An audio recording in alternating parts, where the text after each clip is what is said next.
Monday morning quarterback, Denard Robinson. Denard Robinson, shoelaces flopping in the wind, goes all the way to the end zone. Touchdown, Michigan. On the Big 1050 WTKA.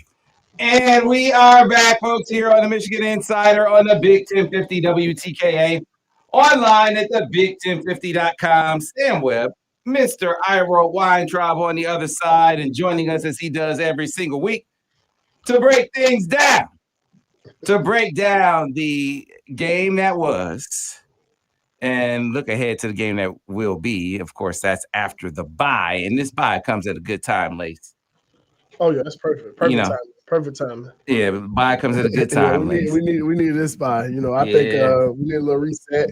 I'm glad we got a dub. That's the biggest thing. That's the big take for me is like we got a dub, and I've been saying this from the start of this season. I said we're running team, and it's showing that we're running team. How good he ran the ball. Marsh ran. He is showing up big. 185 yards rushing. I mean, the kid is what you classify as a Michigan running back and a Michigan man. The way he ran the ball, the way he that one touchdown that I watched him run. I got to give him big ups on this because that one rushing touchdown he had where he looked like he was stuck in the pile and you think he stopped. And he just keep his legs turning. Like that was a gritty run, and that's what you see from him all season. Yeah, man. And I admit, I question whether they were going to be able to do that. I question whether they were going to be able to do that because of the emphasis that it was necessary for them to place the emphasis on, install. Right. Chip came in and they were going to run a lot of RPOs. Right. Because that's a big part of Chip's playbook. It was a big part of what Bryce was familiar with. Right. So you had to emphasize that in camp. They were going to have some spread concepts, right? They were going to implement some tempo. You needed to emphasize that in camp. And so a lot of what they had done wasn't dual. Yeah. I mean, that wasn't what they ran a lot in camp. So because they didn't do that as much in camp, that wasn't much of their focus. I was like, well, are they going to be able to go to it when they need it? But see, that's what I've seen it all. This team, this O-line, they're a dual type O-line. They're going to dual. They're going to double up to the backers. They're going to double up to the backers, and they're going to get movement. And they're going to get 4 yards, 5 yards, and then they go to big run. They go to big run. And that's what you've seen. I think they ran a good amount of dual this week. They did. And you watch it. I think it was, 14 plays of dual? Yeah. And that's what they have success at when they double team up to the backer, and you got these guys getting up on the second level, and now you got a running back. Jordan Marshall is going ham. That's what he has the patience of the duel, and that's why I enjoy watching him run the ball, because he has the patience to let his guys get up to the backer, and then he's going to take what the defense gives him. He's going to get that 4 yard in the cloud of dust. So I enjoy watching it, and I love watching it. Yeah, man, they did a great job. Of, when it's time to win the game. Hey, let's win the game. Let's run this right. Let's hand it off to Jordan Marshall. We'll get back into that in a moment. First, I got to tell you, Monday morning quarterback Denard Robinson, brought to you by our friends at Golden Limousine. All across the country, Michigan rides on Golden, and you can too, from Detroit to Ann Arbor and beyond. Join the teams, businesses, and communities that trust Golden for safe professional transportation. Visit goldenlimo.com to book your ride now. And so you knew that this game, like all games, they're going to try to maintain balance, establish balance and maintain balance throughout. But they were going to try to lean towards working the passing game. Yes. Yeah. Right. They got eyes. They know the passing game needs to make some strides, show some progress. Oh yeah. It wasn't where it needed to be in the Michigan State game. And they were very intentional early in that Purdue game. Even past halftime, you could see they're trying to work it. But Lace, it just didn't take that step right in this game. And while there were different reasons for it, it was clear that the young fella he was struggling. Yeah, it was. I mean, it was clear. I mean, because you got to think about it, man. Let's be honest. These guys was open, and they did a great job of scheming these guys open with the switch routes from the receivers on play 5, and with the getting Marsh in Zach Marshall in the passing game. Like they did a lot of things of scheming guys open. They did a good job of scheming these guys up and getting them open. It's about now getting Bryce's feet into rhythm and throwing the ball in rhythm. And so watching the film, and I think it was play 5 or 6, right? Play 5, the switch verticals. The switch verticals. Like his feet, you got to start getting your feet right and being able to deliver the ball. I think that's the biggest thing for him right now is being able to know what type of ball he should throw. Should he throw, the Russell Wilson balloon ball that goes over top and let the guy run underneath it and go catch it, or should he drive the ball on a seam route? And with some of those plays, you've seen that some of the guys that, like, when he had the guy, let him run underneath it and go catch it, because his guys was running past guys. They was a little in front of it. They guys by two or three steps. So we gotta let the guys run underneath it and catch it. So that comes with timing. That comes with and his crazy thing about it is on play 5, it was a new guy in, right? Yeah, Browder. So now the timing with him, he's gonna have to work on it with him, and I think that's the biggest thing. That the timing of you having a new receiver that you haven't been throwing to all season, because he probably been taking the second team reps, going with Jaden Davis. So you gotta think about that timing of him being able to have timing with him. And I'm not giving him a pass, but it's one of those things that as a quarterback you have to have timing with your receivers, and you could see that he have timing with Semaj, he have timing with McClellan. He got timing with Zach Marshall. He got timing with these guys throwing the ball with them. And you can see it. And even with Marlon Klein, but he did miss Marlon Klein this weekend. And so when you watch that, it's like one of the ones that, like, hold on, like we thought you had the rhythm with that guy. And so that, like, when I watched this game, it was a lot of times that the timing of his feet was kind of getting him in trouble of not having the right drop back for the right plays. And I think that was the biggest thing, that the takeaway I had from this game was him having timing with dropping back and making the right throws.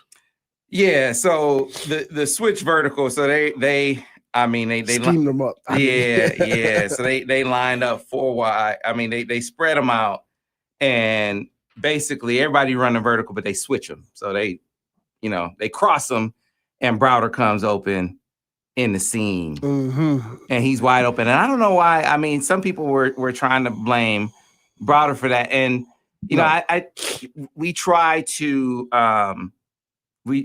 be as accurate as possible in assigning responsibility. Oh, for sure. I don't blame responsibility, however you want to phrase it, right? Responsibility on the play. I think the quarterbacks always try to put it on themselves, right? Because you're the quarterback. But I think some people were looking at that maybe on the TV, and they were trying to say, well, the receiver is running that wrong or something. I don't know where they were getting that from. No, I mean he beat them, and they schemed that play up perfect. I mean that was one of the ones that he should have been able to, like, that's one of the ones that you, like, he's gonna say that to his receiver, like, hey man, I made a mistake on that one. I made a bad throw on that, because that's a touchdown. Like, you got to take that. And as a quarterback, and I'm big on taking responsibility sometimes when you shouldn't have to take responsibility. But on that one, you got to take that one, and that's okay. And as a young quarterback, you're gonna have those type of plays, and that's what's gonna be the growing pain with this young man. Like, he's a great player. He's a great thrower of the ball. He's a great dude, but understanding that type of throw, you gotta make those, and those are ones that in the big games you're gonna have to make those throws. And in order for you to go where we want them to go to, he has to make that type of throw. Yeah, and so the tough thing about the misses in this game, some of the misses in the last game, there was maybe the miss, maybe one miss in the last game was a big miss down the field. Right. Right. It was the play action shot to Klein that where he looked the wrong way. It wasn't actually thrown. Right. He didn't throw it. Yeah. Yeah, he didn't throw it. In this game, the misses were chunks. But here's the thing, though. Here's the plus that I took from this game, from Michigan State game to this game, was his eyes was in the right place. Mm-hmm.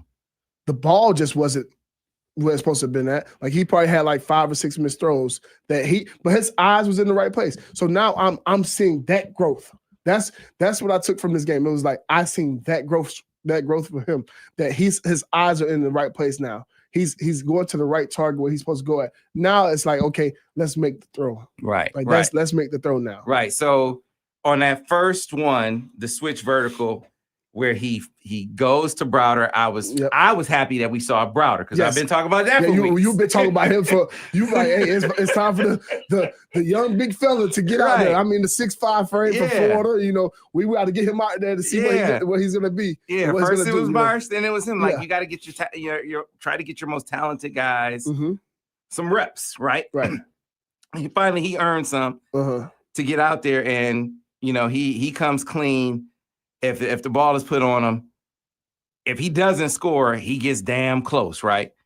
The very next play, Lace, and I think, you know, this is where your quarterback eyes really informs my non-quarterback eyes, right? All I see on the play was, man, this was another one where, so Bryce, he catches some heat. He catches some heat off the edge, right? Right. And he's flushed. Yep. And he throws a ball, and so he's throwing on the run to Marshall, and that's what he does well. It sails on him. And it's like, oh, and it's another chunk play. Right. And it's like, man.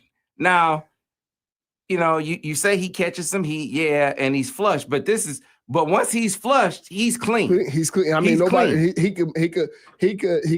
There's nobody in five yards. Nobody's in 5 yards of him. He's not under duress anymore. Right. And this is the kind of throw that he's been nailing. I mean, some people have been saying that he throws better on the run, than drop back. Than drop back. So ideal scenario, and it was off. So it was like, man, you're feeling like, oh boy, how do you really get them going if the one of those throws on the run isn't going, but you notice something that I didn't see. Yeah. So here's the thing, and I'm just going off of what I think. So on that throw right there, right? It's play 6 or something like that, right? It's the very next play. It's play 6, right? Like I said, I didn't like the rhythm of his feet. So he backs up, he's backing up instead of taking the regular drop, but then he get a little pressure. He gets out the pocket and he sees it's a wide open guy, but he could get the first down. And you notice that he could probably get the first down. I don't know if Chip said, hey, go get the first down. Let's get another set of downs. Because that's what Rich Rodriguez would tell me, hey, go get that first down, and we got another set of down, and you can make that throw next time. But we're not going to do that on third down, you know? So when I'm watching it, and then you go as the game go on, you see he start pulling the ball down quicker and running instead.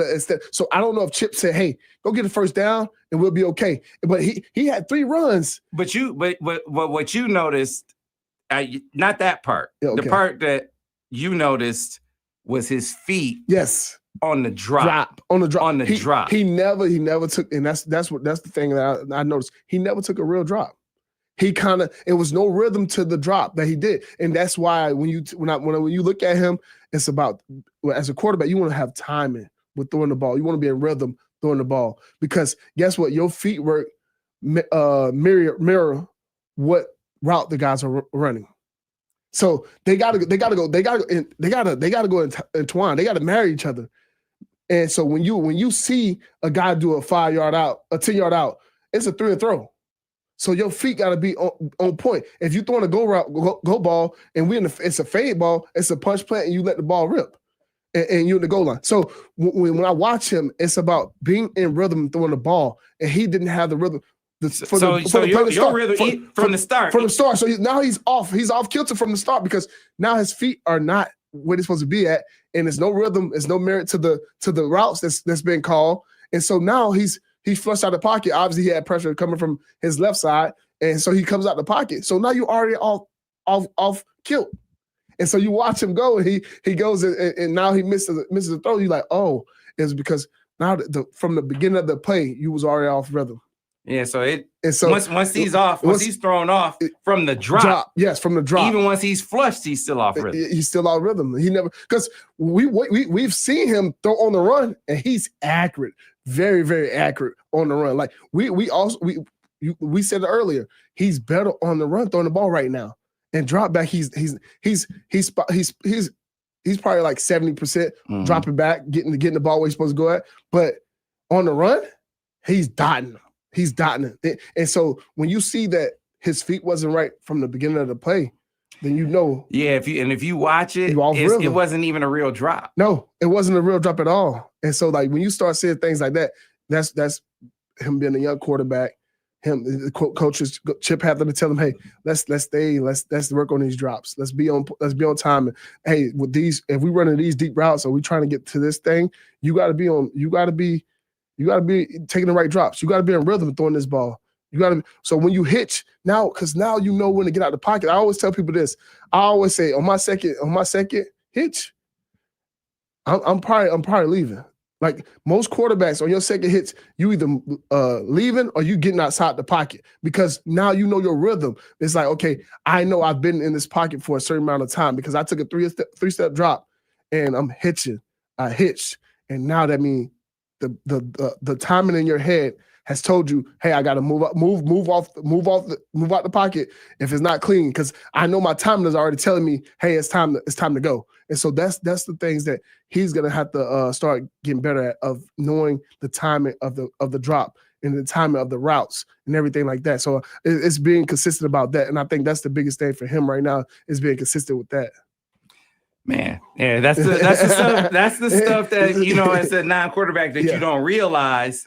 But yeah, it will give you those sort of context clues of how to operate, and that was a sign of things to come, though, because there were other opportunities. Right.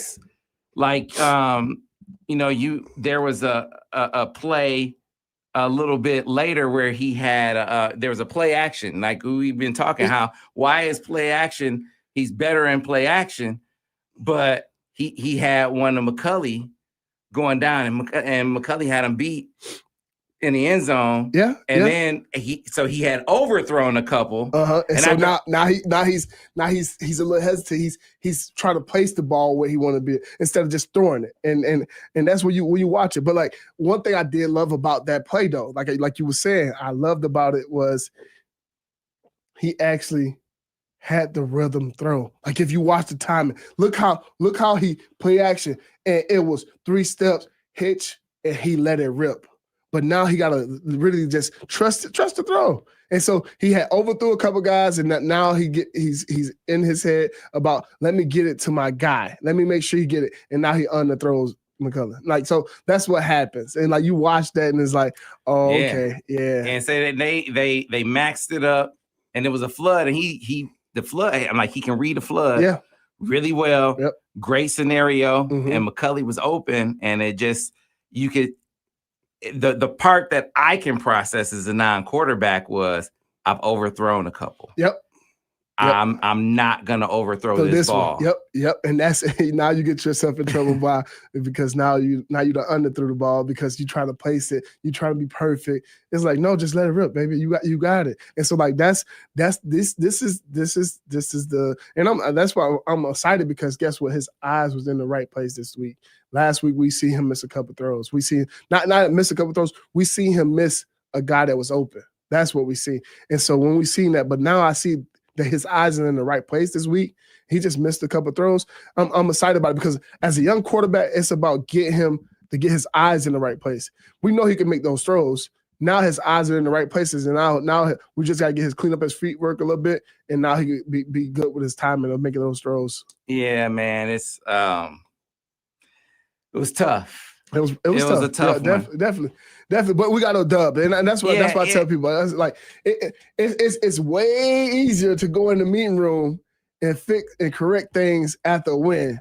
But after a loss, man, it's kind of like, you left this point on the field, you left that on the field, you start having those thoughts of like, man, we left so many points on the field. So when you win, you feel better. The post wheel with Klein. Oh my gosh! And see, like that's one of the ones like, oh. He probably got too excited because it came wide open, and that's the credit to Chip. Chip has this game. It's probably one of the best ones that he schemed up and got guys running wide open. Like he had guys wide open, and it looked good. And he schemed it up and was just missed throws. It was the rhythm. It was the timing. It was those things that like as a young quarterback, those are things that you're gonna run into because. The timing and you trusting the old lineman and being on time with everything. So I think that's one of those things that you kind of like, you got to start getting into the rhythm and you got to start saying, clean up your feet and have pocket presence. And so now you got something to work on with him by doing things with him on 707 when it's, hey, let's do this time of things in 707. Let's work on your throws in 707. Let's work on cleaning these things up so you know where the ball would be at. So you don't have to worry about, he don't have to worry about the rush. He's just worried about his footwork and making sure he's scheming up and getting the guys the ball when he need to get it to him. So like those are things that I know he could clean up, and I'm pretty sure Chip is going to start having him doing a little bit more things and with his rhythm of throws. Yeah, it was. You got later in the game, and what do you do to give him something positive, right? Mm-hmm. Give him a trick play. Yeah. Mm-hmm. Give him a trick play, right? Mm-hmm. Let's try to make the picture as clear as it could be. Yes. Right, yes. As clear as it could possibly be. Mm-hmm. And they gave him a flea flicker. Mm-hmm. Now, here's the interesting thing about that flea flicker, right? Talk to me. Let me hear. Right? So he hits Marshall down the sideline. Yep. And immediately, so Ira sits next to me in the press box. Uh-huh. And he taps me on the shoulder and he says, "Did you see Marsh in the end zone?" Right now, if you see on the people didn't, I don't know if they showed it on the TV copy. You can see it on R22. Mm-hmm. Marsh is the alert on the play. Really? Yeah. So Marsh is the alert on the play. Right now, I know the coaches. I haven't talked to anybody. There's no way they graded him down because he completed where the ball was supposed ball is supposed to go. Right. Yes. Ball is supposed to go to Zach Marshall. Yes. Right they schemed it up for him. They schemed it up for Marshall. Yes.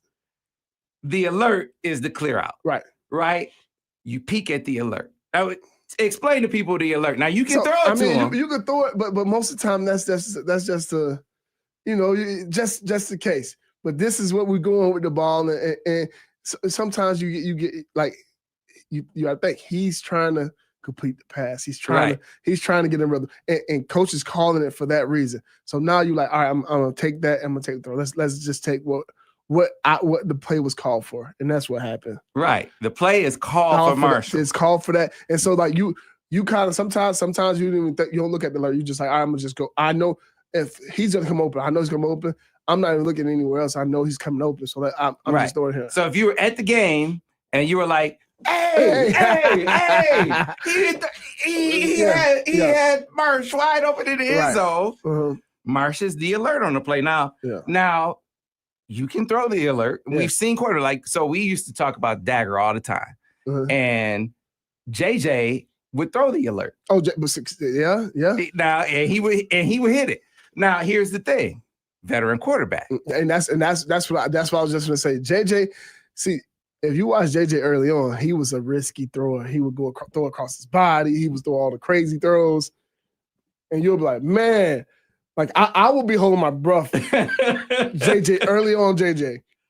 Because he's a gunslinger. Like he's one of those, he's like Brett Favre, the Aaron Rodgers. He would take those risks. He would do things like that. And I was like, whoa, he completed it. So like I like sometimes I held my breath. But then when he got older, he would go to the right target when he needed to go to the right target. He would squeeze into the right things. And so I don't blame him by throwing, because now I know it's going to come open. Chip has been calling a great game of getting these guys open and scheming them open. And so I'm gonna just take what is right. easy to go. And so that was kind of my point. Like at this stage of his career, You have to take the easy ones. and certainly at this stage of that game, Yes. given what had happened up to that point, Right. man, like you got- like hell yeah. Yeah. Thank the Lord. He gave me something easy. He gave me an easy one I could just easy complete it. And that's what it was. Like I've been in that spot. Like, Coach, I appreciate you for scheming this one because I needed to hit this one. And so that's what it's one of it be some of them times you're like, all right, Coach, I appreciate. You gave me one that was I didn't have to, it wasn't too complicated, Coach. I got you, Coach. I appreciate you for. Coach, thank you. Because that was the easy throw. I could easily make that throw. I know that read is going to be open.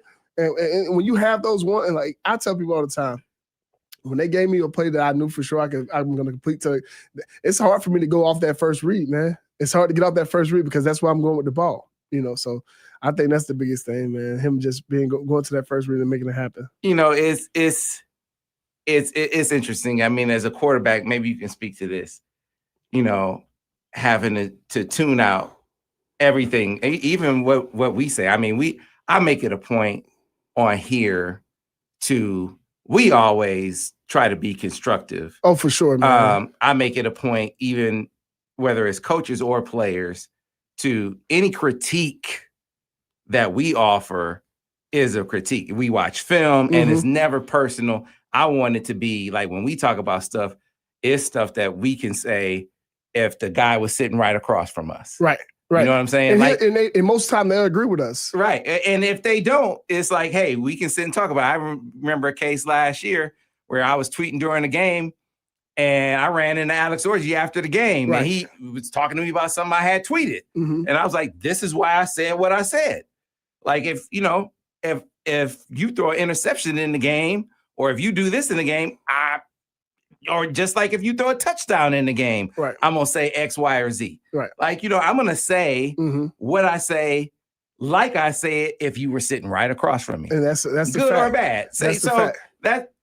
That's how we operate. And I tell people all the time, man, for me, and I'm one of the ones that like, hey, I recruited majority of these guys. So I have relationship with the family. I have relationship with moms, dads, sisters, brothers. Like I have relationship with these people. And so it's hard for me to even speak bad about you. But if it's the truth and I know when you have a relationship, I can talk to you and tell you like, hey, this is what's going on. And like one thing I know about all these kids, man, these kids that are making plays that are here and these guys work their tail off. I watch them practice. I watch them play. So like when I watch these guys be those young men, they become from boys to men. Like I'm watching these guys grow up and become a young man. I've seen the work that y'all put in, and you've done it, and I've done it, and so I know me personally. I've known when it comes to media, we can't control what they say about us, right? And I think that's the biggest thing. Sometimes, we try to foster what people say about us. Like one thing I know when I was playing, what took me away from a lot of this stuff was I didn't have cable. Like I didn't want to watch ESPN about what they said about me, how they praised me or how they didn't praise me, or I didn't want to watch anybody talk about me on. And I'm not taking a shot, but Sam, I wouldn't watch you because guess what? I don't know what you would say about me. I don't care about anybody else say about me because I know the work that I'm putting in. And I think about like if you're gonna put that work in, put the work in, man. We know you are a great young man because I've been around y'all. So like all these guys that we talk about and we be around. Like I have a relationship with you guys. I love you guys. Like I appreciate y'all because I was once y'all, and I would never want to put y'all down because the way I look at y'all, the way I praise y'all. I'm a young black man. I came from Deerfield Beach, Florida. So when I look at y'all, I see the younger me. I see the guy that had to go through a lot of obstacles to get where I needed to go at. And so when I talk about you guys, it's always coming from a place of love and a place to make you better as a player, as a person, and just being a Michigan man. And so like that's my biggest thing is I will never put y'all down in a light that it's negative or negative, personal. negative or Yeah, personal. And exactly. I'm never taking jabs at anybody. Exactly. And it's always to make you better. And so that's kind of the point in talking about Bryce and where he is in this moment right now, because it's got to be a very unique circumstance for him, and for what we're talking about right now. I mean, he's had bad games before, right? And I know that people have probably talked about bad games, but I think we're probably unique in how we're talking about this bad game, because we're critiquing it. If you go any place else, I mean, people are saying overrated, Joe Milton. I mean, all kind of crazy stuff. We're not jumping on that right? Bandwagon, all man. kind of crazy stuff. And so, for him, he is facing a level of struggle that he probably hasn't faced in a very, very long time, if ever. But that's the thing. He has never faced. You gotta think about it. You never faced a defense that move around and do all this. Safeties and these guys that you playing against, they're on the same level as you. And I tell people all the time, when you get to this level, man, everybody's the best. Everybody was the 5-star. Everybody was a 4-star. Everybody was all city, all state, all American. Like on this level, that's what's happening. So the playing field get even smaller. And so you got to understand, he's a young quarterback. He's a young quarterback. I remember being a young quarterback, right? We played against Iowa. And I'm from Florida. So we played Iowa at night. And I didn't play the game. I didn't play until the fourth quarter. So Tate Forcier go down and I get thrown into the fire. So I get thrown into the fire and I handled the first drive well. Like we go down to score, right? Well, the second drive, I go down and throw the loser interception to lose the game. Well, if I was to get discouraged about me having one of those games, I would never became the person the player that I became, but that was a learning experience. And right now, Bryce is in this learning experience, man. He's been young. He's learning. And it's crazy because Iowa ran the same defense all the time, and they ran the same defense to this day, but they ran it to the T. And so when I watch him, it's like, okay, you're learning. You're learning on the fly. You're learning how to get your feet right. You're learning how to be on time with the guys. You're learning timing with the receivers. You're learning so much in 1 year. You learn a whole offense, a whole new offense. This is your first time being in this offense. This is your first time being around these players, these receivers. And so, like, all those things are going to start getting better and better the more time you spend with these guys. And so, like, that's why I tell people, man, this is just a learning experience. And this experience right now is he's learning on the fly, and he's doing a good job of learning on the fly. Yeah. And so I've seen, and like I tell you, every week I tell you where I see the growth at. And the growth that I seen this week was his eyes was in the right place. Yeah. Let's get to a break because you're right. Every pass that we're talking about, switch verticals, the one scramble, that play action to McCulley, the post wheel, all those plays would have been big plays. Yeah. He was in the right place with his eyes. And that's what I'm saying. Like, that's the growth I seen, because last week when we seen him miss Marlon, it was like his eyes never went there. Yeah. Let's get to a break. Back on the other side, more Monday Morning Quarterback with Denard Robinson here on the Big 1050 WTKA, online at thebig1050.com. And we're clear on the radio. All right, folks, if you have questions for Denard, start getting them lined up now, and we will get them in. Somebody said need more quick passes upfield. Man, that switch vertical was quick enough. Yeah. It was wide open. Yeah, it was open. It was open. I mean, it was not a matter of pass plays not being open. Right. Because they were they were there. Chip did a great job of scheming up the Purdue. And I think that was the biggest thing, like watching him scheme up those guys and put guys in the same position and put them in different positions to be open. I think that's one thing he did a great job of doing. Okay, I got one for you. I got one for you, Denard. Don't get me on. No. What you got? Uh-oh. I got to put this one up. This is for my man, DG. I didn't even pay this person to come on. This is from Patrick. Sam been listening to Monday Morning Quarterback for a few years. It was fun with you and DG, but honestly, enjoying it more with Denard. Great work, guys. Now, I don't know Patrick at all, but they just said Denard, he giving you your props, man. I appreciate it, Patrick. Appreciate you, man. Thank you. That's a shout out to my brother DG. Nah, you know I'm messing with my man DG. DG, baby, DG. All love, baby. You know you my brother. You know I gotta mess with DG. He gonna call me after the show now. All right. If you got questions for Denard, put them in and we'll get to them in overtime. And we will knock them down for sure. I'm trying to think, did we go over? I think there were like 5 plays. There might have been one more. Oh, then there was the one that he threw high to Semaj over the middle. I'm not gonna, listen. That I'm not gonna put that one on Semaj. And I gotta say this, man. Semaj is all love, man. We appreciate you, man. You're a great dude. I watch you work. I've been there at Michigan. I seen you as a freshman. I seen you as a sophomore. The work you put in, man. I've watched you work, and I know lately you've been getting bashed, and everybody in the media been coming at you, man. Hey, put your head down. Stop listening to the media.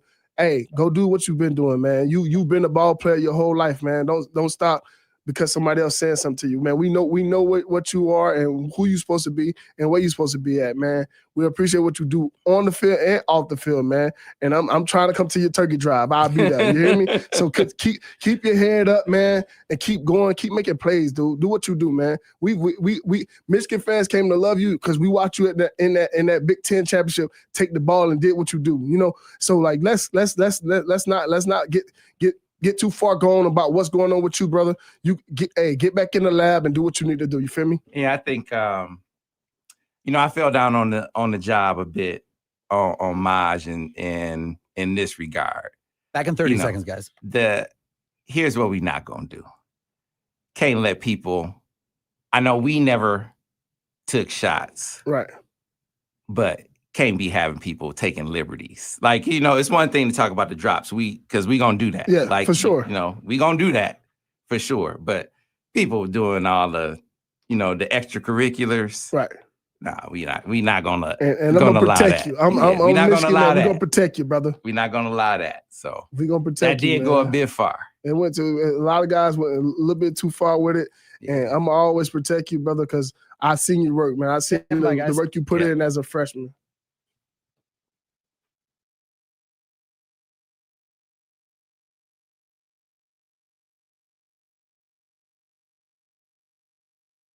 Monday morning quarterback Denard Robinson. Denard Robinson, shoelaces flopping in the wind, goes all the way to the end zone. Touchdown, Michigan. On the Big 1050 WTKA. And we are back, folks, here on the Michigan Insider on the Big 1050 WTKA, online at thebig1050.com. We are back with Monday morning quarterback Denard Robinson, brought to you by our friends at Golden Limousine. Golden Limousine International's diverse fleet will have a solution for your every need, ranging from motor coaches to SUVs. Trust Golden Limousine to get you to your destination safely, on time, every time. Discover your perfect vehicle at goldenlimo.com and book with them now. And so, we were talking about it in the break. There were like 5 chunk plays that, if you hit 3 of them, the picture is different. A couple of them could have been touchdowns. Switch vertical could have been a touchdown. The play action flood was to the end zone. That definitely would have been a touchdown, right? Mm-hmm. Post wheel would have been a big play. Mm-hmm. And then you had the one where he was flushed to Zach Marshall, and then you had the over to Semaj that went kind of high. For all of the talk about drops with Semaj, she's had some drops. Right. That's not one. That ball was high. Oh yeah, that ball was high. So there have been a number of factors this year working against Bryce. He's caught a lot of heat as far as pressure is concerned. Right. He's been a victim of drops. Mm-hmm. He's had issues where guys didn't necessarily get open. Right. All of those factors have worked against him. Mm-hmm. This was a game where he had some things working for him. Oh, he had receivers get open. He was pressured on a number of plays, but there are some times where things were pretty clean. So I say all of that to say, Denard, when looking at the film and seeing the things that were open and the things that he missed, it felt like for the first time you saw him start to press a little bit in this game. And I mean, that comes with being a young quarterback, man. I think sometimes you try to press and try to win. You try to do a little bit more than you need to.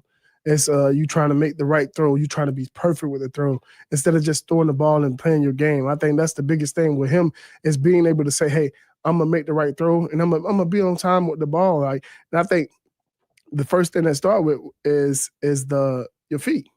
Your feet is the first thing. When you as a quarterback, you have to have rhythm with your feet and being able to throw the ball on time.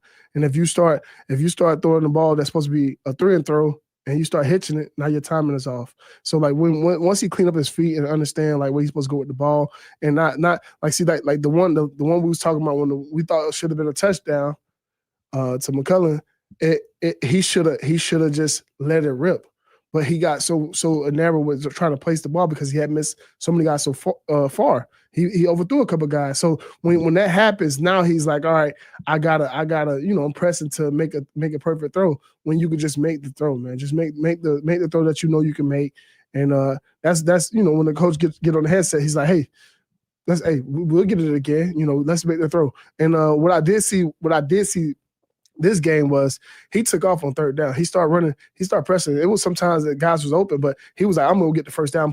And that's what I did enjoy seeing. That was like, I'm going to put the game in my hands so I can make sure we get this first down. And I don't know if Chip told him after he missed Zach Marshall on that one play that we was talking about earlier on play 6, but you could start seeing that he was pushing it and making sure he got the first down. You know what I'm saying? So it was kind of cool to see that he was making sure the sticks kept moving. All right. If you have questions for Denard, we'll start getting to them in the breakdown or in the overtime session. And so this bye week, Lace, what do you think the bye week will look like as far as the team is concerned, but specifically for Bryce? Like, what do you think that they work on? I figure that they'll be, they have an opportunity to work on themselves. Oh, yeah, for sure. It's more stuff on yourself. I think that's the biggest thing. Chip is doing a good job of calling things right. It's about now getting him in the rhythm of throwing the ball and timing with the receivers. And I think now because now it's a lot of new guys that wasn't playing in the beginning of the season. If you watch it, it's Marshall's playing. Goodwin's not playing much anymore. You know what I'm saying? Semaj his time is getting limited. And so now you got other guys that's in the game now that he has to get rhythm with. And if you watch it, he's got to get rhythm with his guys. I think that's what you work on this week is working on getting that rhythm with the receivers and being able to have your feet in the right way, the right place, the right drop back. And I think him doing a lot of 707 with the timing and seeing the defense going against it and not worry about the rush, but his feet being in the right place and the timing of his feet. I think that's the thing that you work on this week is working on his timing and being able to throw the ball in rhythm. I think that's what he should work on because his eyes are in the right place now. So now you just work on the rhythm and the timing with your guys, with your receivers that's now starting to get the guys that's new guys that's getting in here that's playing. Now he got to get in the rhythm with those guys. He got to have that timing with those guys. And I think that's the biggest thing for a quarterback. When you have a timing with a guy and you know his catch radius, you know what he can catch and what he can't catch. And you know where he want the ball, where he like the ball to be placed at. And I think that's what you start working on with him this week. It's about, okay, who's going to be in the game with you this week? These are the 4 or 5 receivers that's going to be in. So now let's get you extra reps with these guys. I like the one rule to get back to your game specific thing that you talked about for a moment. You said on when it's third down and you can get the first down running, go get it. Yeah. Did you always do that even as a veteran, or did you if you saw something down the field, did you still throw it? As a young player, I went to go get it. Like I wouldn't go get the first down. As a veteran player, you start saying, okay, I can make that decision to throw the ball. And so like early on, Rich Rodriguez would be like, run. He'd be yelling at me, screaming at me, like, go get the first down. Because it was a couple times in practice that I'll like go instead of taking the first down and we'll be in like a 2-minute or whatever, I'll launch it and the guy might be wide open, but he'll drop it. So now coach is like, hey, let's get the first down. Let's make this. Let's move the sticks, and we'll think about getting that later on. But let's get these first down, because guess what? You are a guy that could get us the first down, maybe a touchdown. So let's let you get going. And so early on, that's what he wanted me to do. But as I got older, that's when he was like, all right, you can make those downfield now. You can start making those decisions because you know who will catch the ball and who won't. So you start having that. You start having that feeling about guys, and you know, like, okay, I can't throw because I was a backup quarterback. So I'm playing with backup guys when I was young and I was playing with the backup guys. Rich Rod would be like, you knew this. He dropped 3 passes early on in practice. Why would you throw that? So now you thinking like, I'm taking the chunk play, I'm going to go throw the touchdown, but this guy done dropped 3 passes in practice, and now it's 4th down, and now we got to punt the ball away. So those little things that you start realizing, and then you have a sense of game management and time management and all those things, different things. So now all those things play a factor. But as a young guy, you don't really have that. You swarming. There's so much stuff happening, so much things going on. And so you have to calm yourself down and be like, okay, let me go get the first down. And that's what I seen him do. I think he did it 3 times this game. Mm-hmm. So watching him, it was impressive to watch. Mr. Weintraub, I think we froze on the stream. I think over here, or is that just me? I think that's just you. That's just me. That froze. Okay, that's just me. So we're still live. Denard's still live. Anyway, so Lace, I know as we are winding down here on the radio, you know, it's really, really tough for a guy to kind of tune out the noise in this day and age with social media. Yeah. So, but for a guy who's always really, really been super, super confident, you know, if you're, I want him to still be like, feel like he's Superman. You know, that's to me the key. You don't want him to ever feel like he's not that guy. I don't think that's the case. Oh, that's not the case at all. But I think that's what you got to nurture if you're the coaches. You want him to still feel like he's bulletproof. Oh, for sure. And he can make the throws. Like I tell people all the time, like these throws that we see him make. And it's not like we have this on film already. We have this on film. So we could go, like coach could easily go back like this week. Hey, look at this throw. Look at this throw. I seen you make this throw over and over and over. And then we got practice film of you making these throws. So not like we're not worried about it. It's just like, okay, let's continue to make these throws and continue to be on point with these throws. And I think that's the biggest thing. All right. So I'll be back in the stream here shortly. In the meantime, in between time, what we're going to do is we're going to get ready for overtime. I want to tell those of you who are with us still on the radio, we are going to be bidding you adieu. But as we do, I want to tell those of you who are in the market for a new vehicle that our friends at Brighton Ford have you covered. Brighton Ford is where your next adventure begins. Ready to take the wheel of your dream Ford? At Brighton Ford is more than just buying a car. It's stepping into a lifestyle of power, performance, and possibility. Feel the thrill, take it for a spin, and drive it home today. Experience the Brighton Ford difference where excitement meets excellence. If you're leasing a car already, make the switch seamlessly. Brighton Ford will pick up your current lease and deliver your new Ford right to your doorstep. No hassle, no stress. And for even more convenience, their trained technicians can now come to your home or workplace with their service vehicles equipped to handle many routine maintenance services on site. Call 1-800-NEW-FORD. Get on board with Brighton Ford. We'll see you all on the radio tomorrow here on the Big 1050 WTKA, online at thebig1050.com.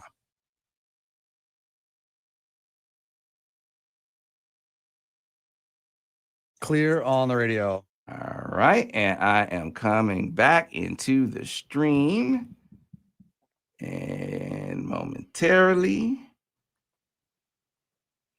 I will be in there right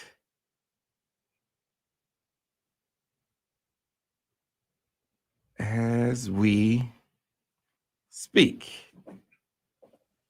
Here we are. All right. We are back. Back in the saddle. All right. If you have questions for Denard, put them back in because I think I lost track of all the questions. So get the questions in for Denard. Super chatters go to the top. We always appreciate the super chats.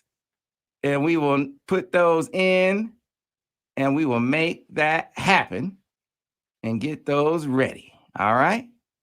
We appreciate you. That was a great observation, Denard, about the feet getting you in rhythm from the jump.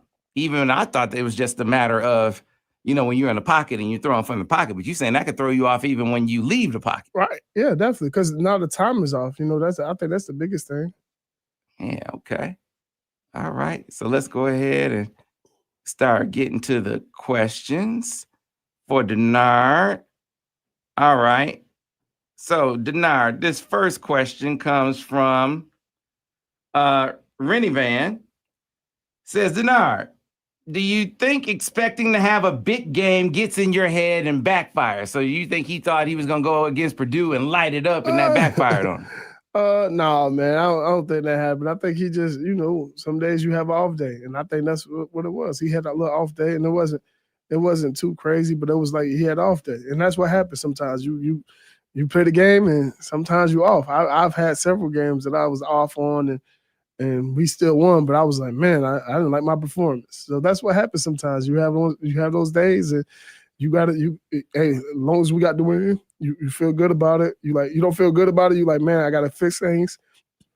But I got things to fix. And I think that's the biggest thing. When you have something to fix and you can get better at it, it's all good, man. You just got to come back, show back up the work and ready to work. All right. Another one. All right. This next one comes from Wokeem Sabi or Sabe, I think, or Sabi.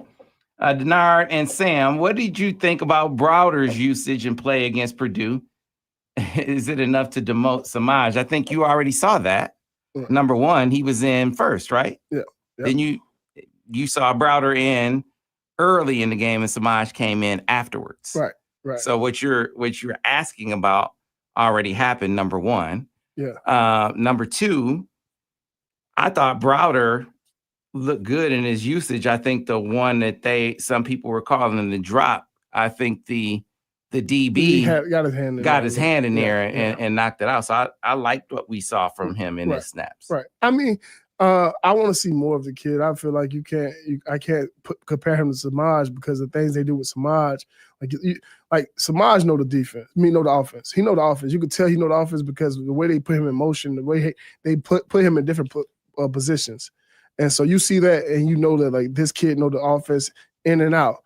With Browder, he's going to have to learn the offense to be able to take – if he's going to try to take Semaj's position, he's going to learn a lot of different things. So for him, I think it's just right now – this is his first game we've seen him. So we're gonna probably see more of him, and I'm excited for him because guess what? He's a Floridian. Yeah. And so I gotta have a little bit of love for him, and I want him to do well and have success. But I can't compare him to Semaj right now. Yeah, not from that one game. Yeah, I think the key was that you needed to be able to show that you had somebody else who could play some in the slot. That's number one. I think number two, you needed to get Browder on the field at some point. Right. Browder wasn't in the slot on that particular play, but you needed to show that Browder could get on the field some. That was positive to see. And listen, accountability has been a big thing. We've talked about it all season that. It's a big boy business. It is. It is. That it's about production. If you're performing well, obviously you're gonna get playing time. If you're having issues with drops, it's gonna affect playing time, and that's been the issue for Semaj. And so as the drops were an issue, it was going to affect playing time. It obviously did. As he performs better, which he's given the opportunity to do, it obviously can affect his playing time in a positive way. Right. And, what you like to see is that they are giving him the opportunity to earn the amount of snaps that he was getting. They're giving him the opportunity to earn those back. So they haven't completely removed him from the from the offense. Right. He has a leadership role in the receiver room, leadership role on the team. So they're allowing him to maintain that role. Like you said, he knows the offense. There is a role that he can play uniquely with that knowledge that he has, and the gadget role that he can uniquely play in the offense. So we'll see what he can do. A tough-minded kid, so definitely, you know that he can. There's some things that he can do that once he shows the consistency, can be a value to this team. So I'll be anxious to see what he can do with that moving forward. Yeah, because like I watch, like I tell people about Semaj. I'll say this: what I see him as a freshman, when I see him as a sophomore, when I see him do extra work to know every position on the football field, the way he would stay after practice to just go through the motions or whatever he needed to line up at, like that's what I seen from him. So like when people would like, and this to the kid with him being a hard worker. So like when I see him put all that work in, I know he's gonna put the work in. I know he's gonna, like when he started making these plays, I'm not gonna be surprised because I know he done put the work in. So I think the biggest thing about him is just watch and let him continue to grow as a player. And it's never been about the work. No. So it's just about making the plays when it comes your way. He's never not worked. Right. The thing that happens, and this is what he's got to realize is, the smoke comes. Yeah. When you put it, when you give smoke, you get smoke.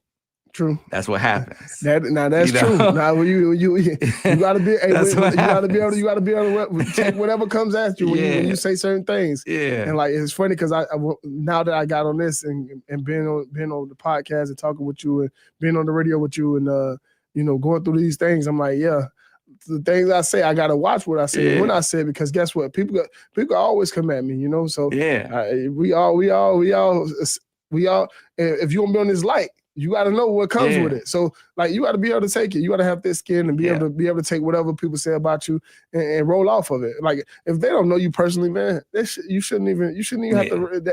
They shouldn't affect you. And I tell people all the time, like people that I don't know or don't know me, they can never affect me because you don't know me. Yeah. Yeah. So the smoke gonna come. Oh, for sure. For Maj. Now I won't be. We won't be a platform for the smoke. Right. But the smoke gonna come. But my thing is this. My thing is this. Is it the truth? Is it the truth? Don't get mad when it's the truth being said. Yeah. Now, been dropping balls. That's the truth. If that's the truth, you can't get mad about. And that's why I will always tell anybody, you can't get mad when somebody can't get mad about the truth. Unless they go outside. If they go outside, that's when people have been going outside. They've been taking liberties with the young fella. Right. But they ain't been lying about the drops. And my brother DG, he said the drop. He talked about the drop, and I'm like, hey, it's the truth. He talks about the drop, and I think that's the biggest thing. If he telling the truth about the drops, it's the truth about the drops. Don't get mad about it. Well, the DG threw some. See, I ain't going on. I'm just talking about the drops. Sprinkle. You know how DG do that. He sprinkled some extra stuff on. But then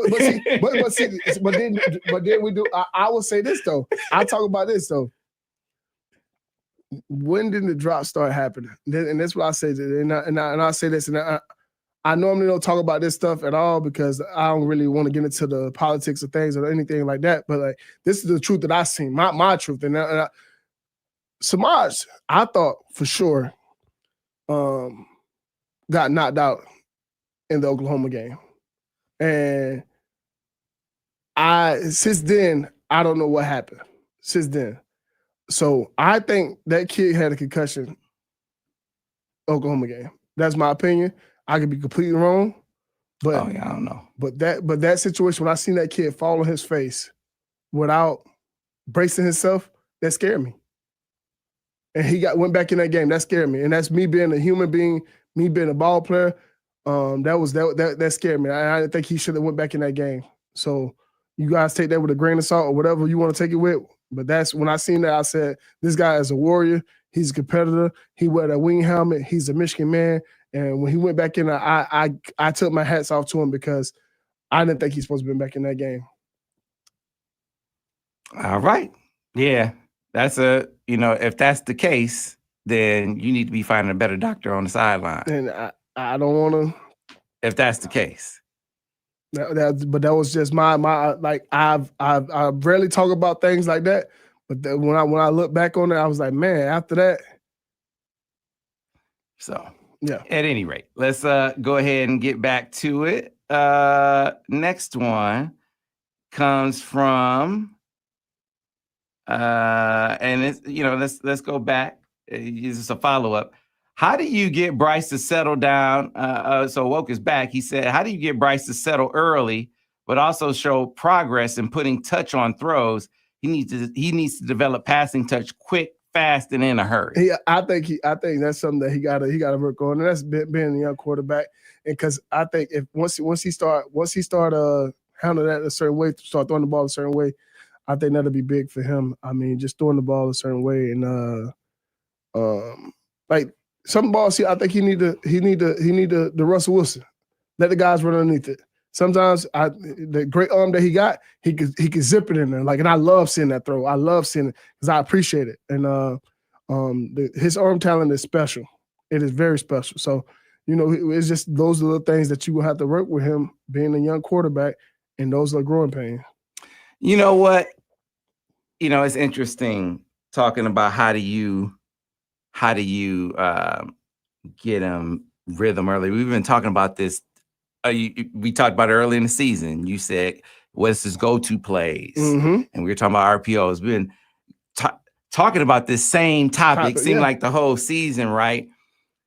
Now I've come to, man, one thing that is very clear is teams who can get to him early, who can get in his face early. Yeah, get him off his point. That can bother him. So I'm almost to the point like, man, can you give him can you either give him a couple, layups, a couple quick throws? You got quick throws quick early, games, or some, if you want to give him a shot early, make sure it's like a max protect, like something where he's going to be protected. Right. The best possible scenario where he's going to get the ball out, where he's not going to catch some heat. Right. Yeah, there are no guarantees, but that is the thing that seems to be a common thread to me is teams who can get in his face early. That is something that kind of throws him off for the rest of the game. You know what I noticed? That the quick game for him right now is RPOs instead of the quick game just being a regular quick game. Yeah. And so I think that's something that they should probably start putting in for him, because now once you get the quick game, the ball is out early, the ball is quick, is out to your guy quick, and I think that's the biggest thing. He's knowing where to go with the ball. His pre-snap read is probably his read most of the time on the quick game, or because if a defense is trying to play with him and do different things, these are things that's going to help him against Ohio State, because Ohio State going to do a lot of things with their guys and try to move around, move their safeties around, do a lot of stuff with Caleb Downs. So you got to be ready for him, and being able to get the ball out early is going to be special for him, because now the safeties can't play games with him. So he got to understand. Like, I think that's one thing I think they need to establish right now in his bye week, understanding like having a quick game. Things that he's okay with getting the ball out quick with him, and he's okay with progressing. I want them to at least have 5 quick game plays that he can call. If it's double slants, if it's stick routes, if it's arrow, if it's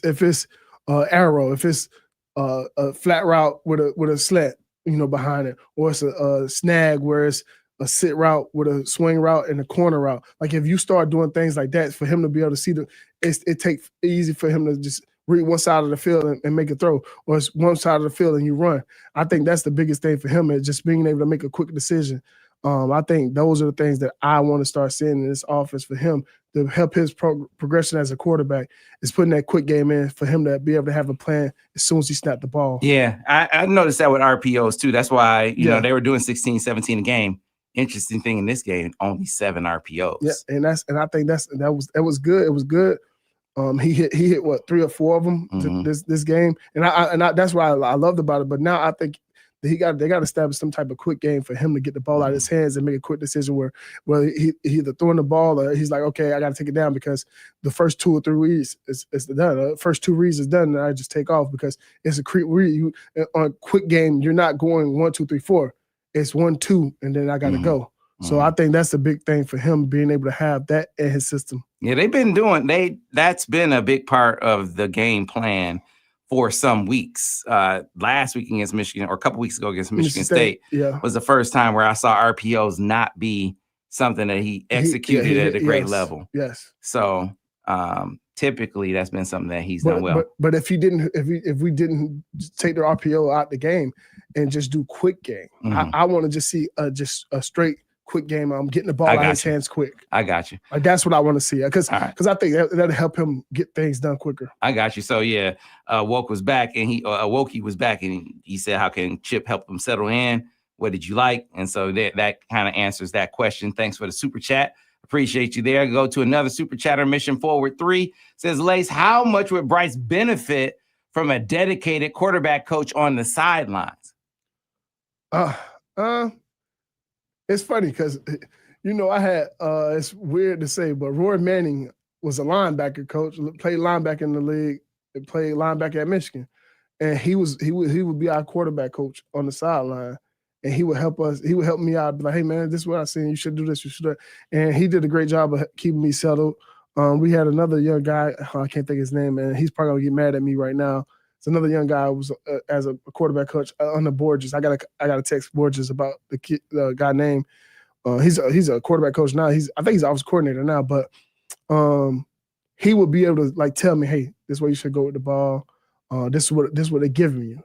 And funny thing, you say that because I watched. They got a guy like that. They got a guy like that on the sideline. Yeah.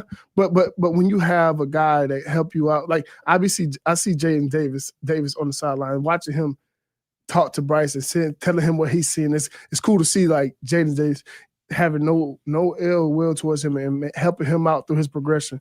And that's they got so a guy like you were talking about.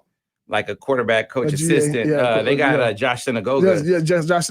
And I'm pretty sure he's doing that. So I think he's benefited. I think Josh do a good job. I've been around Josh, so I know Josh do a good job of telling him that. I think now it's about being able to say, hey, settle your feet, get your feet right, being consistent with your timing on your feet, having the correct drop back, being consistent with your drop back. I think that's the biggest thing that I have seen with him.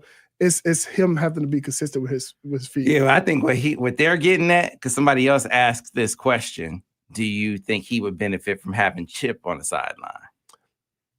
I mean, you want your OC to be able to see the whole field. I think OCs need to see the whole field. So I think they need to be in the box to see the whole field. It's good to sometimes see your guy's eyes, because now you see if he got that look in his eyes that he gonna take over the game. Or he got this look like I'm concerned. It's good to see that, but I think Josh do a good job of handling it.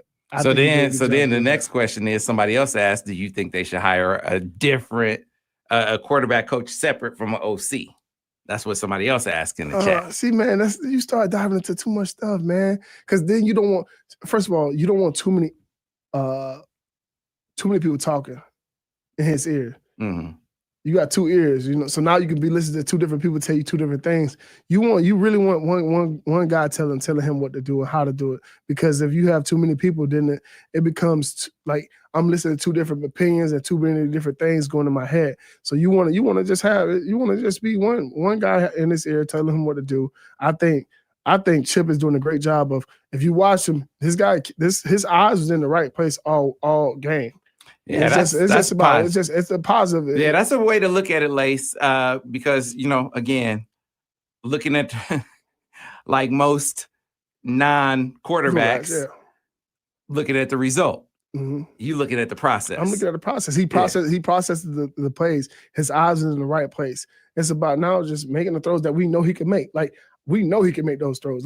Nobody, even watch. I never listen to the commentators at all. But if I was a commentator, I'm like, these are those that I seen. If I watch film on them, I know he make those throws. So I'm not down on it. It's like, all right, let's go make those throws now. Like if I'm his coach, I'm like, let's go make these throws. Like we gonna watch it. We're gonna go over these. Hey, we're gonna clean up your feet on this play. We're gonna clean up on your feet on this. We're gonna get your time on this right. We're gonna, hey, don't baby this. Let's hey, you go be Bryce. You go be Bryce Underwood. You go be 1-9, okay? Go be that guy. Like that's what you. I'm encouraging him this week. Like, hey, your eyes are in the perfect place. Yeah, that was my point in the post game. Like, he's the same dude. Yeah, he's the same guy that everybody was like, "Oh my God, yeah, we got him. We got him." Yes, he's had some bad games. Right, he's the same dude. Right. Yes, he's clearly struggling. Clearly, Superman ran into some kryptonite. Right. Got to take the kryptonite away. Right. Got to figure out how to get the kryptonite off his neck. Mm-hmm. And then he'd be back to being Superman. And that's the thing. Like, he had a game, but what I seen was he was on point. He was on point with the ball. When I say he was on point with the ball, he was on point. It's just now he got to make the throws, make the right throws, and make it easier for like, do the throws, make your throws. We know you got it. We know you got it. We know you can make these throws. Go make those throws, bro. Go be great. Because that's what you came here to be great, and we know you got it in you. Make those throws, man. You doing, like, I thought like it was gonna take longer for him to get his progressions and be able to have his eyes in the right place all the time. This game, it was in the right place, and I was impressed because either Chip was telling him to go to the right place, or he actually is growing and his eyes was in the right place where he's supposed to be at. And I when I seen it, I was like, I am enjoying him putting his eyes in the right place. Now, was I mad about? Was I like, dang? He got to make that throw. Yeah, I was like, dang. Yeah, like man. any player, any coach, anybody that ever watched Michigan football, you like, all right, he got to make those throws. Like, yeah, you gonna say that, but like, what I seen, I was like, he's a freshman. His eyes are in the right place. Ooh, I'm excited about it. Because that is different than the last game. Right. That is different. That is because his eyes weren't in the right place. And so when you see that, I mean, to your point, I mean, there were RPOs where it's like he wasn't even looking. He wasn't looking at There's the Klein touchdown. He wasn't even looking. Right. This game is like, okay. They in the right place. He knew where to go. Yes, he knew where to go with the ball. And it was just about being on rhythm, being on time, trusting the throws. Now it's let's go make those throws that you know you're gonna make. Like if I'm Chip, I am praising. Like, hey, we got you in the right place now. Let's go make these throws that you normally make. Come on. You got this. Let's go be that guy. Yeah. All right. So back to it. Another super chatter. John Diamo says, what to work on most with Bryce's fastballs? I think he kind of touched on it with his feet, but he zips them hard, even in short yardage sometimes. What drills can they run to help? There's no drills. Just take some off of it, brother. Just take some off of it. And I think the biggest thing is his receivers got to get used to catching those passes. Like that's repetition of how he throw the ball. Once they get used to him throwing the ball, used to seeing that spin, you got to think about it. Last year, they didn't have that type of arm talent on the team. Like not to knock anybody that was on that team last year, but that's a different type of arm right there, man. That's an NFL arm. That's an elite arm that when you watch it come off tape, or watch a film of him, that ball come off. You can see it on tape. Like I'm not even being on the field with him. I'm sitting on tape. When you can see a ball come off somebody's arm like that off his hands, that is a different type of arm talent. And so now you just got to understand to teach him how to use that arm and be the weapon that we know he is. My man, Ant. Is Ant still in Florida, Ira?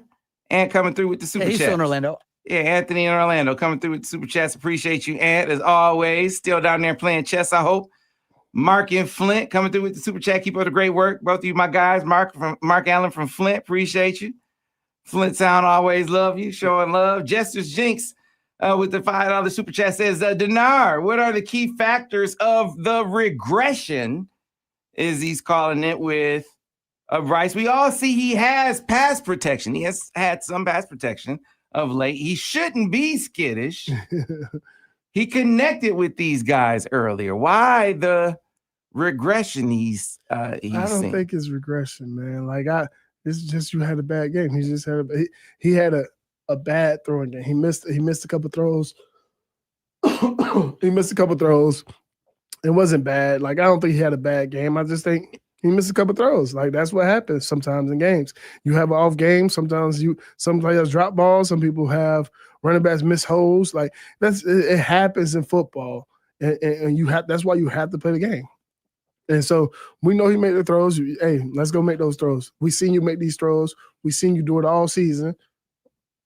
Like, ain't nothing changed. I think what you've seen is his confidence be shaken a little bit when you have a bad game. I think he's human. Right. That's what it is. He's human. I mean, but I think, I think he's also immensely talented. And I think he probably, his confidence is more elastic than most because he is really, really talented. Yes. Yeah. So, I think he'll snap back a lot quicker. Oh yeah, for sure. So, we'll see. After the bye week, you get a chance to have a breather. You get a chance to get the extra work in, right? You maybe get some guys back and healed up. I think all that helps with sort of recalibrating. And then you said you get a chance to show him, and this is a great point, show him what he did well, show him what he did right. Right. Focus on what he did wrong, not that you don't ignore that, no. But show him what he did right. I think that helps. I think for sure, because nobody in Schembecker Hall is thinking, hey, he can't make those throws. Like, everybody in Schembecker Hall is like, and everybody that's a Michigan fan should know, like, he can make those throws in his sleep. And so when it happens that you missed a couple throws, man, I'm not gonna be down on you. I'm not finna be like, oh, he can't make those throws. What is he doing? No, his eyes are in the right place. He went to the right player at the right time, and that's what I seen, and that's what I stick to, and that's what I've been like. Okay, this is him, not regression, progressing. He's going in the right direction. And I think that's the biggest thing for me. He's going in the right direction. And the more and more we see him going to the right receiver, the more and more you starting to see that he's starting to understand defense and start understand the offense. So I think that's the biggest thing for me. It started to seem like he's seeing the defense and starting to understand. But now it's about him being able to get his feet in the right direction and the rhythm of his feet and being able to make the right plays at the right time. So Barry L2044 says, love you, Denard. Question, do you feel Bryce is throwing too much off his back foot and throwing sidearm? Concerned we're 9 games in. However, I still believe he's 18, has great poise. Your opinion? Oh, I actually love seeing him throw the ball in different arm slots. Arms. Oh my gosh, that's what I'm saying. Like, that's the stuff that you see. Like, you can't coach that. You can't coach watching that. You can't coach that. Like, and those are the things that I'm like, ooh, he could do that. So now I could put him in certain positions or certain places that I know he could do certain different things. Like, if you watch Lamar always have different arm angles. You see Aaron Rodgers, they do different arm angles. You watch Patrick Mahomes, you watch Josh Allen. Most of those guys that I just named all throw off their back foot sometimes, and they all put their arm angles. They throw the ball at different arm angles because guess what? They have the arm talent to do it. And, like, you enjoy seeing it. Like, watching Aaron Rodgers make those type of throws. Watching Brett Favre make those throws growing up. Like, you see guys do those things, and you're like, wow, that is unique, and that's a talent that not everybody could do that. And I would say it's a blessing that he can make those throws from those type of angles and off his backfield because he had that power in his arm. Let's get back to it. Next one comes from, let's see. This is a great observation. Michael Dunn says, the struggle makes you grow. He's growing up right in front of our eyes. I love Bryce still. And that's the uncomfortable situations and things like this. That's how you grow. Like, you're never going to grow if you're in the same situations. You're in the same things are happening. You're not going to grow from that. You grow when uncomfortability. And, like, now he's growing. You see that he's going to the right receivers. You're seeing that he's making the right decisions. Now it's about him growing about his feet work. You see, and it's crazy because it looked like he had better pocket presence this week. It seemed like he was moving in the pocket better. But now I'm just thinking about the timing of his being in rhythm with his feet. That's the biggest thing for me. All right. Next one comes from J Dubs. He said, I think he could have run on that first INT. He definitely could have run. But that's the things that, like, that's the growing pains. That's the growing pains of the young quarterback, of understanding when to take off, when not to take off, when is the right time to tuck the ball, when is the right time to throw the ball away. You know, so those are things that you gotta start realizing. Okay, I don't need to take this. I can throw the ball away. I can do this. Or I can run the ball and get a first down. So, me and Sam talked about that earlier, like being able to go tuck the ball and go get the first down. When and where to do that at, and what time should you do it? No doubt. Another super chat from Justice Jinx, man. Okay, supporting cast, that is the issue and experience. Thanks to Nard and Sam for keeping us sane. Feels like we are 1 week off from being in sync, it sounds like. It feels like we are basically saying feels like we're close. Yes, we're really close. We're really close to being in sync. I think just look how many plays that we like think about how many plays that we should have scored on. That game should have been at least 21 points different, you know. But Purdue did a good job, and we got to take our hats off to them. They did a good job of holding them, forcing the fumble, forcing the INT. They did a good job. Like, you gotta think, man, playing at Michigan, you're gonna get everybody best, because guess what?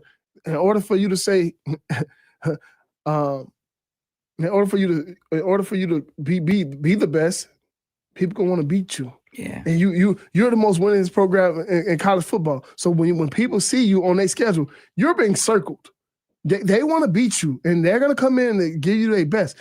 People, it's crazy how like other people would not get the same. Like I used to always think like, yeah, this team just lost to them. And I'm like, man, we finna beat the crap out of them. And you get out there and you're like, man, they didn't play this hard against so and so, because we watched the film. I watched film all year. Oh, he didn't play like this all season, but this game, when they see that the wing helmet, yeah, it's a little circle on that calendar. Well, in this game, I mean, if you just look at the missed opportunities, I mean, we can talk about the differences between where they are and where we want them to be as far as talent on the offensive line and talent at the skill positions. There is a gap. You know, you want them to have, you know, elite across the board on the offensive line, and elite across the board at the skill spots. But dude, I mean, that play 5 was a touchdown. Yeah. Play, what play was it? 22? Yep. Play 22. Play 5 was a switch verticals. That was a touchdown. That was a touchdown. Yep. Play 22 was the play action flood. That was a touchdown. I mean, he had it. And that's 14 points right there. That's 14 points right there. You had 2 turnovers in the red zone. We'll take the first one, the interception, off the board because they went ahead and scored. Well, I guess you can't take it off the board. No, because that's 21. Yeah, because they got to stop.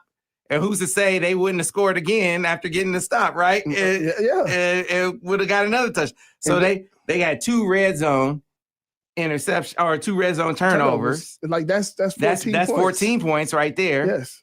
And then you had the post wheel that was thrown behind Klein. That might have scored. Been a touchdown. Yeah. That could have been a touchdown. Yeah. I mean, just the missed opportunities alone in this game. Forget what they don't have. Right. What they did have should have worked in this game. At least I would say at least 21 points should have been scored. At least 21 points. And it was left on the field, and that's what happened. Like with a young team, and I'm watching this team, and so here's the funny thing about it is, this is a young team all around. Like you might have a couple of veterans on the D line, and shout out to Derek Moore, man. You are showing up. I need to say something to him. I mean, my Baltimore guy, man. He is the dude, man. You are showing up, man.